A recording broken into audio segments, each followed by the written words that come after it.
Hello students, welcome to my YouTube channel Nikhil PT Tips and Tricks.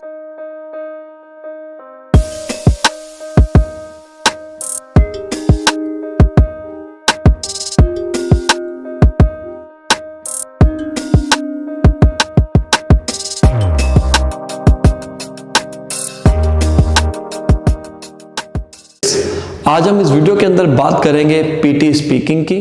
PT speaking में जितने भी सब modules हैं ये रूल सभी के ऊपर अप्लाई होगा। एक जनरल वीडियो है, इसको देखना पूरा ताकि आपको क्लियर होगा कि आपने पीटी स्पीकिंग में कैसे अच्छे स्कोर्स हासिल करने हैं। तो गाइस, जो हमारी पीटी स्पीकिंग होती है वो 3 पिलर्स के ऊपर डिपेंड होती है। पीटीई स्पीकिंग जो है वो 3 पिलर्स के ऊपर डिपेंड है। First is content, second is oral fluency, last is pronunciation. पूरी की पूरी स्पीकिंग इन 3 पिलर्स के ऊपर डिपेंड है। मानो या ना मानो, ये तीनों हमारे लिए इंपॉर्टेंट हैं। इन डिटेल में बताने वाला हूं कि आपने कैसे अच्छे स्कोर हासिल करने हैं पीटी स्पीकिंग में। अब कंटेंट क्या होता है? मेरे according content is king. Reason, हमारे जितने भी मॉड्यूल्स हैं, जैसे मैं रीड अलाउड की बात करूं, repeat sentences, retail lecture, describe an image, जितने भी सारे मॉड्यूल्स हैं उनके अंदर डेटा होता है। अगर हमारे पीटी स्पीकिंग के स्कोर्स इन 3 पिलर्स के ऊपर है तो इन तीनों की इंपॉर्टेंस इक्वल होती है। मैं मानता हूं पीटी स्पीकिंग जो पेपर है, एग्जाम है, वो एक कंप्यूटर बेस्ड एग्जाम है, लेकिन जो ट्रिक्स होती हैं, जो टेम्पलेट होते हैं, उनकी भी एक हद होती है। हद इन द सेंस कि अगर आप उनको फोकस करोगे एटलीस्ट तब आपके स्कोर्स आएंगे। कंटेंट किंग कैसे है? रीड अलाउड के अंदर एक एक वर्ड हमारा कंटेंट माना जाता है। अब रीड अलाउड के अंदर हम बच्चे क्या करते हैं कि कुछ वर्ड्स स्किप कर देते हैं, नो प्रॉब्लम। अगर 100 वर्ड्स आए हैं, 100 वर्ड्स का आपको एक पैसेज आया है, लेट्स टेक एन एग्जांपल, उसमें से अगर 4 to 5% वर्ड्स ना भी बोलो या स्किप कर दो या कुछ वर्ड्स अपने तरीके से, मतलब मुंह में से कई बार अचानक निकल जाए तो कोई दिक्कत नहीं है। अब 100 वर्ड्स का एक पैसेज जब आएगा, उसमें से 5% तक, मतलब 4 to 5 वर्ड्स अगर आप स्किप कर देते हो या डिफिकल्ट वर्ड हैं, उसका इंपैक्ट इतना नहीं पड़ेगा आपकी स्पीकिंग के ऊपर। अगर कोई वर्ड ऐड कर देते हो तो भी कोई दिक्कत नहीं है। उसका रीजन क्या है? आप इन दोनों के ऊपर भी ध्यान रखना। ओरल फ्लुएंसी का मतलब क्या होता है? आपकी स्पीड। प्रोनाउंसिएशन का मतलब होता है क्लियर वॉइस, आप कितना क्लियर बोलते हो। ये 3 चीजें हमारी पीटी स्पीकिंग के अंदर काम आएंगी। पीटी स्पीकिंग रीड अलाउड, जिसके अंदर रीडिंग के साथ साथ स्पीकिंग के भी स्कोर्स होते हैं। Repeat sentences, retail lecture, listening के भी स्कोर्स रखता है अपने पास, और आपका इम्पैक्ट पड़ेगा अगर आप सही नहीं बोलोगे तो। अब ओरल फ्लुएंसी स्पीड से हम डिनोट कर सकते हैं। हमारी स्पीड क्या होनी चाहिए? हम मॉडरेट स्पीड में बोलेंगे, ना ज्यादा तेज ना ज्यादा स्लो। प्रोनाउंसिएशन, इसका मतलब होता है वॉइस क्लैरिटी। अब ये जरूरी नहीं है कि आप कंटेंट बोल रहे हो अच्छे ढंग से, अकेला अकेला वर्ड बोल रहे हो अच्छे ढंग से, ओरल फ्लुएंसी भी आपकी स्पीड ठीक है, लेकिन आपकी वॉइस की क्लैरिटी नहीं मिल रही कंप्यूटर को, हैंस आपके स्कोर्स नहीं आएंगे। उसी तरह अगर रिपीट सेंटेंस की मैं बात करूं, रिपीट सेंटेंस के अंदर 2 तरह के सेंटेंसेस आते हैं, लॉन्ग शॉर्ट। अब उसके अंदर भी सेम हम यही यूज करेंगे। मान लो आपको एक रिपीट सेंटेंस आया 10 वर्ड्स का, राइट? तो आपने कोशिश क्या करनी है, चाहे आपका टारगेट 50 ईच का है या 60 का है या 70 का है या कोई भी टारगेट है, आपने तो ट्राई यही करना है कि अपने ज्यादा से ज्यादा कंटेंट बोलो। जैसे मैं एक वर्ड लिख देता हूं, एक लाइन लिखता हूं, द लाइब्रेरी इज लोकेटेड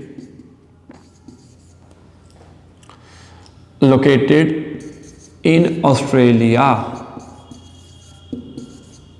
मान लो ये छोटा सा एक वर्ड है, अगर मैं ऐसे बोलूं the library is located in Australia, इससे मेरा कंटेंट मैंने क्लियर बोला, ओरल फ्लुएंसी मैंने गड़बड़ कर दी क्योंकि मैं रुक रुक के बोला, प्रोनाउंसिएशन भी आपकी अगर सही हो जाती है, वॉइस क्लियर हो भी जाती है, लेकिन आपकी स्पीड जो है वो गलत हो गई।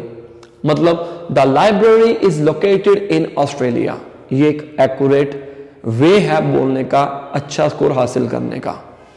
अगर मैं ऐसे बोलूं the library is located in Australia, गलत। या मैं ऐसे बोलूं the library is located in Australia, गलत। इससे मैंने तेज बोल दिया। तो ये आपको समझना पड़ेगा, क्योंकि कई बार होता क्या है कि आप अच्छे ढंग से बोल देते हो फिर भी स्कोर नहीं आता, तो इसी वजह से नहीं आता। तो आज से आपने एक्यूरेट वे के साथ बोलना है, the library located in Australia. मैंने इज को छोड़ दिया, कोई दिक्कत नहीं।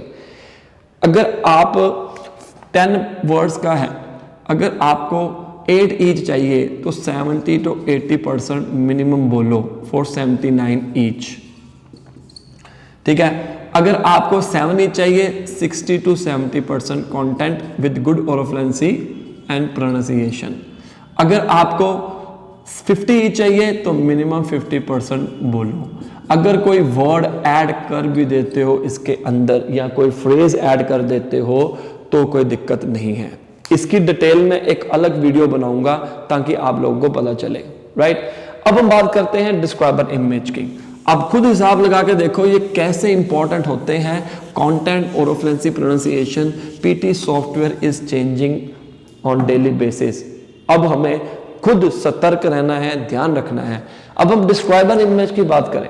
मान लो एक इमेज आती है, कोई भी इमेज आप कर लीजिए, ठीक है, और इसके अंदर यहां पर होगी इंट्रो या हेडिंग लाइन, यहां पर डेटा दिया होगा, ये भी हो गया, यहां पर भी दिया होता है डेटा, कुछ यहां पर भी दिया होता है, डिपेंड करता है। कुछ इसके अंदर कोई ग्राफ बन गया वो दिया होता है, यहां पर भी दिया होता है, राइट। अब हमारे पास जो ये कीवर्ड्स होंगे यहां पर, वो सारा कंटेंट है यहां पर, ठीक है। ये सारा हमारे पास कंटेंट है। आपको बेनिफिट क्या हो सकता है, जब आपके पास कोई ऐसी इमेज आए जिसके अंदर कई बार आपने देखा होगा कि पहले से ही कुछ इंग्लिश में लाइंस लिखी होती हैं, तो आपको वो बेनिफिट है, आप उस लाइंस को एग्जैक्ट अपने टेम्पलेट के साथ बोल सकते हैं, जिससे बेनिफिट क्या होगा, पूरा का पूरा कंटेंट कवर हो गया। लेकिन हमने ओरल फ्लुएंसी और प्रोनाउंसिएशन के ऊपर भी ध्यान देना है गाइस। ये 3 पिलर्स मैं तभी साइड के ऊपर लिख के रखा हूं ताकि आप सभी को पता रहे। जरूरी नहीं है, देखो एक ऑटो है 3 व्हीलर है, अगर उसका एक भी व्हील खराब हो जाए तो वो 3 व्हीलर नहीं चलेगा। वही एग्जाम्पल आप यहां पर इस्तेमाल करिए कि अगर तीनों में से कोई एक चीज खराब हो जाएगी तो प्रॉब्लम क्रिएट हो जाएगी। ये सारा का सारा कंटेंट, सारा मतलब ना बोलो, अपने टेम्पलेट के साथ एटलीस्ट ज्यादा से ज्यादा बोलने की कोशिश करो। आपको वो कैसे इंप्रूव होगा, वो प्रैक्टिस के जरिए इंप्रूव होगा, वैसे नहीं हो पाएगा। अब हम बात करते हैं हमारा लास्ट इंपॉर्टेंट टॉपिक। पहले 3 इंपॉर्टेंट जो हमने किए हैं, एक और टॉपिक है return lecture. Answer short question इतना इंपॉर्टेंट नहीं है, हम उसके बारे में बात ही नहीं करेंगे। अब रीटन लेक्चर के केस में सबसे पहले आपका कंटेंट होगा क्या, जो स्पीकर बोल रहा है, एक एक वर्ड, एक एक लाइन आप नोट डाउन कर रहे हो, वो सारा कंटेंट है। अब ये जरूरी नहीं है आपको सारा कंटेंट बोलना ही बोलना है, जरूरी ये है कि आप अच्छे ढंग से कंटेंट के साथ साथ ओरल फ्लुएंसी और प्रोनाउंसिएशन को भी इस्तेमाल करो। जैसे the lecture was based on Golden Gate, the speaker explain. अब ज्यादा गैप नहीं लेना है आपने, ज्यादा स्लो नहीं बोलना है, ज्यादा रुकना नहीं है, फॉरनर एक्सेंट में इस्तेमाल मत करिए अपना। तीनों जितने भी पीटी स्पीकिंग के सेक्शन है उनमें फॉरनर एक्सेंट इस्तेमाल नहीं करना है। रीजन क्या है, अगर फॉरनर एक्सेंट का इस्तेमाल करोगे पता नहीं वो जो पीटी सॉफ्टवेयर है आपकी आवाज उठा पाएगा कि नहीं।